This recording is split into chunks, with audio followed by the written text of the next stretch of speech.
3 karrani bolalarga qiziqarli usulda o'rgatishni o'rganamiz. Buning uchun sonlarni ketma-ketlikda pastdan yuqoriga qarab yozamiz.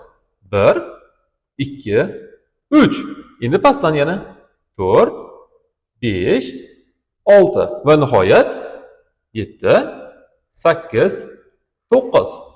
Ikkinchi qiladigan ishimiz, mana bu sonlarning boshiga bir raqamni qo'yib chiqamiz. Ya'ni birinchi qatorga tegmaymiz, ikkinchi qatorga birlarni qo'yib chiqamiz. 1, 1, 1. Pastiga esa 2 dan. 2, 2, 2.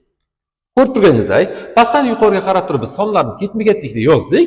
Ikkinchi qatorga birlarni, uchinchi qatorga esa 2 larni qo'ydik. Shu bilan kara jadvalimiz tayyor. E'tibor bergan bo'lsangiz 3 kara 1 3, 3 kara 2 6 va hokazo 3 kara 9 27 kara jadvali tayyor bo'ldi. Buni ko'rish xotirasi orqali bemalol eslab qolish mumkin bo'ladi.